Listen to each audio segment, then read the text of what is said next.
Bismillahirrahmanirrahim. Alhamdulillahi rabbil alamin. Wassalatu wassalamu ala rasulillah. Amma ba'du. Assalamualaikum wa rahmatullah. Su ko defee rek ñoo ngi ci Al Khalifa TV ñu bëgg def jàngal rek ci kii ñu affiché noonu mooy Serigne Babacar Mboup bu ànd sàmm jikko yi moom moo nekkoon nag président ànd sàmm jikko yi waaye nag laata mi nekk président Oustaz Makhtar Sarr moo nekkoon président yi mu jël jokko pour mu doxal mbir bi mouvement bi mu doon rek mouvement bu am solo lool di xeex ci wàllu jikko yi waaw di xeex ci wàllu jikko yi waaye nag kenn xameewu leen nag ci wàllu politique parce que lépp loo xamante ne moo ngi ci dëkk bi mu doon jikko bu ñaaw rek ñoom ci loolu leen nekkoon waaw ci côté bu ne nag côté bu ne xeex leen nekk dugg nañ ci combat bu ne ci Sénégal di ko xeex ba ci wàllu góor jigéen ñi pour ñu criminaliser la nga xamante ne mooy góor jigéen dox nañ ci ba sonn dugal nañ ci loi jox leen gars yi dugg député yi dugal leen loi pour ñu criminaliser la nga xamante ne mooy góor jigéen waaye nag ba léegi affaire bi mujjewul antu ñu dem ba ci biir rek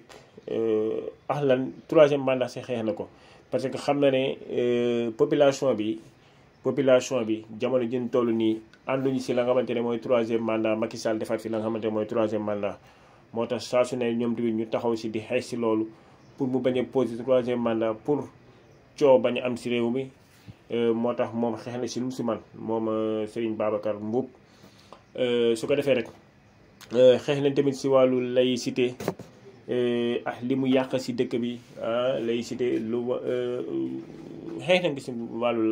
laïcité li mu gën a miin tamit lu mu gën a xam tamit te mu maîtriser ko lool mooy wàllu franc-maçonnerie tamit waaw wàllu boobu tamit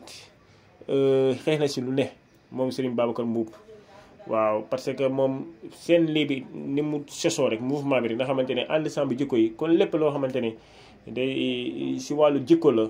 c'est tamit su diini islam bi nekk nii ñu nekk ay jullit chrétien lépp ñoom tamit nanguñu ci wàllu góor jigéen nanguñu ko moo tax ñoom dañ taxawoon ci benn position rek mooy lan lépp loo xamante ne diine yi nekk fii yi ñu xam te téere wàcc ci ñoom nanguñu wàllu góor jigéen ñu xeex ci lu man xeex nañ ci waaw moom Babacar Mboup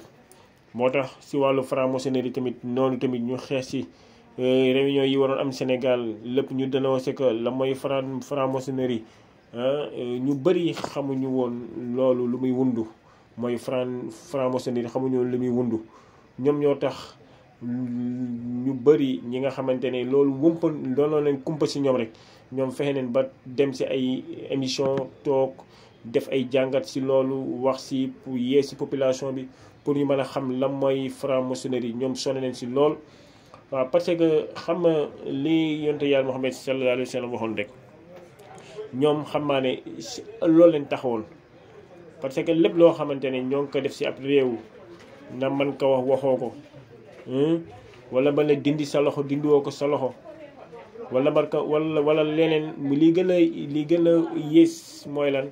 mooy la war ko metti lu ci sa xol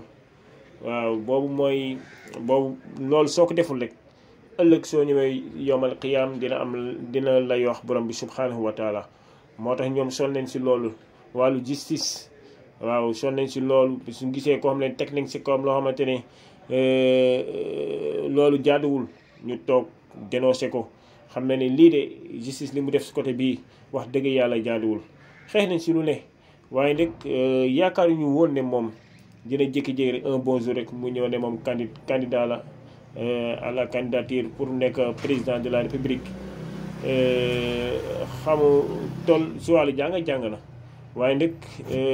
géopolitique bi moom dafa doy waar waaw géopolitique bi dafa doy waar parce que li muy laaj yëpp góoma nañ moom antal na ko waaye nag dugg na si wàllu boobu nag nee na nag dafa bëgg a day laaj réew mi rek pour 2024 léegi nag dañuy bàyyi ku nekk rek incha allah